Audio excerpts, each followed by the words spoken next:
Ya, hari ini adalah lanjutan sidang pra-peradilan dengan agenda pembuktian dari pemohon. Ya, jadi kami hari ini akan menghadirkan 4 saksi, Mas Roy. 4 ya. Okay. Dan 1 ahli. Dan di antara 4 saksi itu, saya kira ada seorang public figure lah. Oh, ya, namanya Krishna Mukti. Ya, Murti. Ya. Krishna Mukti. Ya, kalau saya tidak salah ya. Seorang artis terkenal lah. Ya. Kenapa dia? Nanti karena dia adalah salah satu saksi yang juga diperiksa di Polda Metro Jaya. Jadi saksi-saksi yang dihadirkan dalam pra-peradilan ini adalah saksi-saksi yang juga sudah dimintai keterangan oleh penyidik di pokok perkara ya. Dan apa yang akan mereka terangkan ya tentu seputar pembuktian kami terhadap terpenuhinya 2 alat bukti yang cukup atau bukti permulaan yang cukup atau minimal 2 alat bukti yang sah ya, karena kemarin di dalam jawaban termohon itu sama sekali tidak digambarkan kualitas alat bukti itu seperti apa. Hanya disebutkan ada 148 saksi yang diperiksa, kemudian ada puluhan ahli diperiksa, dan ada beberapa dokumen. Dan kemarin diklaim oleh termohon bahwa mereka sudah mengantongi minimal 3 alat bukti, yaitu saksi, ahli, dan surat. Untuk mengetahui informasi terkini, kita bergabung dengan rekan kami Ismalia Meidasari langsung dari Pengadilan Jakarta Selatan. Selamat pagi Ismalia. Hari ini agenda pembuktian dari pemohon tengah berlangsung di sana, apa saja yang nantinya akan dipaparkan? Iya, selamat pagi Pram dan juga pemirsa. Betul sekali, hari ini merupakan agenda pemaparan dari saksi pemohon, yakni dari Roy Suryo sendiri, yang dimana dapat kami laporkan nantinya akan ada 4 saksi, 3 saksi dan satunya merupakan saksi ahli pidana bernama Didit Mulyanto, yang dimana Didit Mulyanto ini merupakan ahli pidana yang memiliki fokus pada pra-peradilan dan perlindungan hak tersangka, seperti itu. Pram dan juga pemirsa, sebelumnya kita juga telah mendengarkan jawaban dari termohon, berikut juga replik dan duplik, dan mengatakan dari pihak termohon ini mengatakan bahwa gugatan Roy Suryo ini salah alamat. Seharusnya ini bukan ranah pra-peradilan, yang dimana nantinya 4 saksi ini akan menjelaskan apakah benar ini merupakan atau bisa masuk dalam pra-peradilan atau bukan, seperti jawaban termohon beberapa hari yang lalu.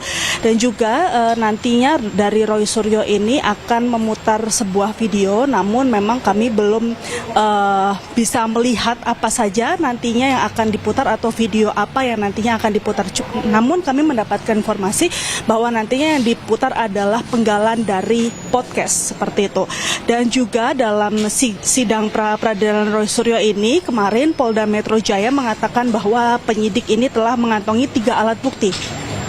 Dan kemudian penyidik juga telah memeriksa Roy Suryo lebih dulu sebelum menetapkannya sebagai tersangka. Ini adalah poin-poin yang nantinya mungkin akan saksi dari Roy Suryo ini juga akan menjelaskan status penetapan tersangka Roy Suryo, seperti itu. Kembali ke Anda, Pram. Baik, rekan Ismalia. Ismalia, kalau tadi Anda sempat bertemu dengan Roy Suryo, apakah bagaimana dengan tanggapan kesiapan beliau terkait sidang agenda hari ini?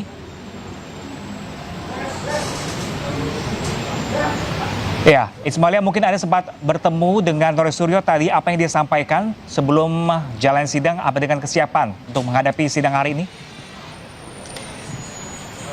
Iya, Pram, tadi memang kami sempat berbicara dengan Roy Suryo dan juga kuasa hukumnya. Tadi dia mengatakan bahwa siap untuk menjalani persidangan hari ini, apalagi dia juga sudah membawa 4 saksi, salah satunya merupakan public figure, yakni Krishna Mukti. Namun kami tadi juga belum dijelaskan atau Roy juga belum menjawab nantinya Krishna Mukti ini akan memberikan keterangan seperti apa. Namun juga Roy Suryo juga mengatakan bahwa nantinya untuk alat bukti dirinya juga telah membawa penggalan video seperti itu, namun juga belum bisa dijabarkan. Seperti tadi sudah saya sampaikan, ada yang kami mendapatkan informasi, yakni penggalan berupa podcast, seperti itu. Dan juga tadi Roy Suryo ini datang ke Pengadilan Negeri Jakarta Selatan ini sekitar pukul 9.15, yang memang seharusnya persidangan dimulai pada pukul 9, tadi dimulai pada pukul 9.30 dan dipimpin oleh Hakim Tunggal I. Ketut Darpawan, sama seperti gugatan pra-peradilan yang kemarin. Dan juga pemirsa, kalau kemarin gugatan pra-peradilannya ini adalah menggugat bahwa penangkapan dan penahanan Roy Suryo tidak sah. Namun untuk gugatan pra-peradilan kali ini, Roy Suryo menggugat bahwa status tersangkanya dalam pasal 32 UU ITE ini tidak sah. Kembali ke Anda, Pram. Oke, baik Ismalia. Sekarang saat ini sedang berjalan di sana. Mungkin Anda bisa kabarkan kepada kami apa yang sedang terjadi dalam persidangan kali ini? Ya Pram, karena memang ini kondisinya untuk persidangan dilakukan di dalam ruang sidang.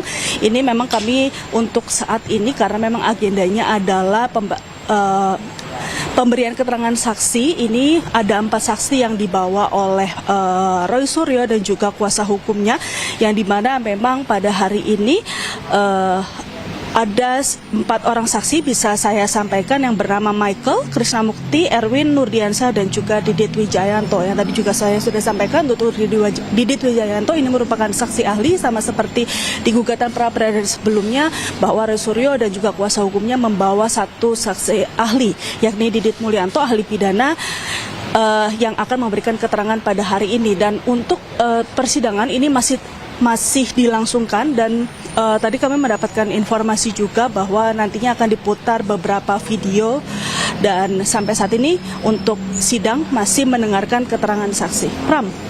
Tadi Anda bilang ada beberapa video yang akan diputar nanti. Apakah diberitahukan oleh Roy Suryo sebelumnya video-video apakah tersebut berisikan tentang apa?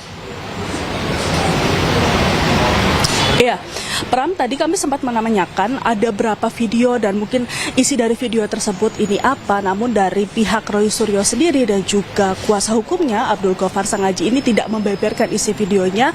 Namun tadi kami mendapatkan informasi ada salah satu video yang nantinya akan diputar adalah penggalan podcast. Namun isi dari podcast tersebut kami juga belum mendapatkan informasi seperti apa isinya dan apa yang disampaikan di dalam ruang persidangan. Nantinya kami akan pantau kembali dan kami akan kabarkan kembali seperti apa nantinya keterangan-keterangan saksi yang diberikan pada persidangan kali ini, dan juga pemutaran-pemutaran video apa saja nanti akan kami sampaikan kepada Pram dan juga pemirsa. Oke, baik. Ismalia Maidasari melaporkan langsung dari Pengadilan Negeri Jakarta Selatan. Kami masih menanti update terbaru dari Anda dari agenda lanjutan pra peradilan Roy Suryo. Terima kasih dan selamat bertugas kembali. Sebelumnya pemirsa, dalam sidang yang digelar kemarin, Polda Metro Jaya mengklaim penanganan kasus Roy Suryo sudah sesuai dengan ketentuan hukum yang berlaku. Pihak kepolisian menegaskan penahanan terhadap Roy Suryo sah secara hukum.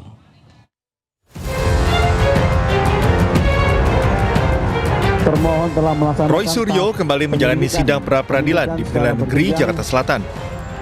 Sidang kali ini beragendakan pembacaan jawaban dari pihak Polda Metro Jaya.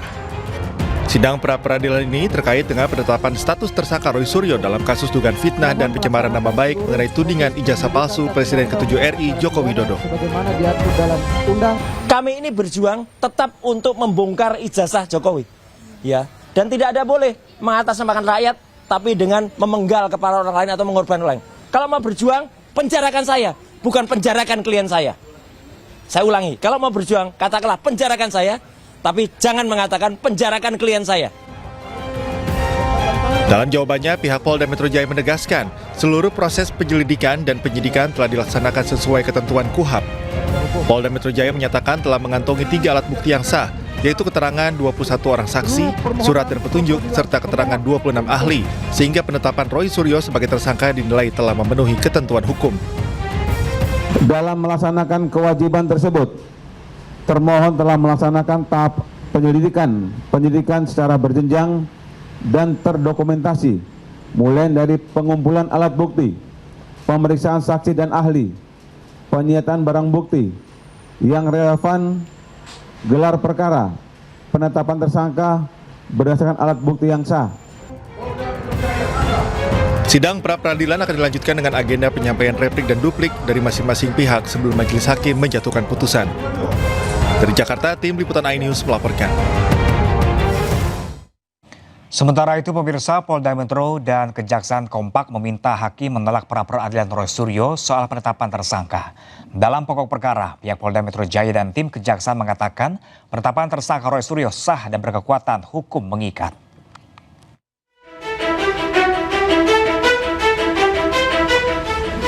Polda Metro Jaya dan Kejari Jakarta Selatan membacakan jawabannya atas permohonan pra-peradilan Roy Suryo kaitan sah tidaknya penetapan tersangka dalam kasus ijazah mantan Presiden Republik Indonesia Joko Widodo.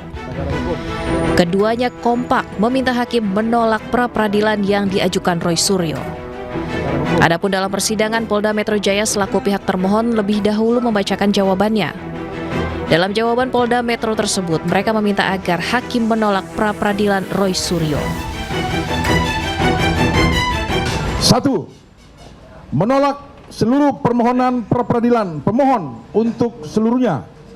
2. Menyatakan penetapan tersangka yang dilakukan termohon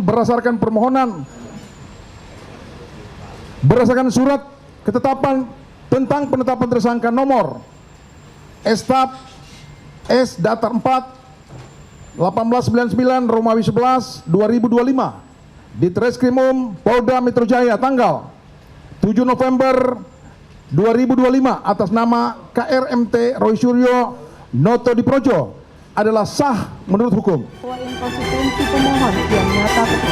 Tak jauh berbeda dari Polda Metro Jaya, pihak Kejari Jakarta Selatan juga meminta hakim menolak pra-peradilan Roy Suryo. Petitum jawaban pihak kejaksaan, mereka memohon hakim tunggal pra-peradilan memberikan putusan dalam eksepsi serupa, menerima dan mengabulkan seluruh dalil eksepsi. Dalam pokok perkara, tim kejaksaan meminta hakim pra-peradilan menyatakan permohonan pra-peradilan pemohon gugur demi hukum, lalu menyatakan surat ketetapan penetapan tersangka tanggal 7 November 2025 adalah sah dan berkekuatan hukum mengikat. Tim Liputan iNews melaporkan.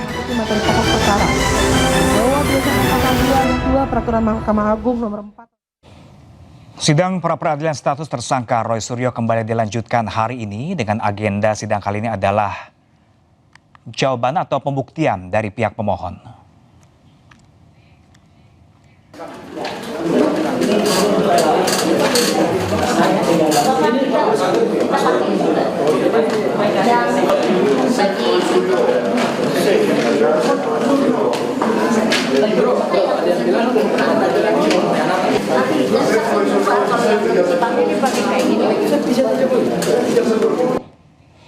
Ya, pemirsa, sidang lanjutan pra-peradilan status tersangka Roy Suryo kembali digelar di Pengadilan Negeri Jakarta Selatan, di mana pemohon Roy Suryo hadir di pengadilan sejak pukul 9 pagi tadi, di mana dalam sidang sebelumnya pemohon Roy Suryo maupun termohon dari Polda Metro Jaya telah membacakan replik dan duplik.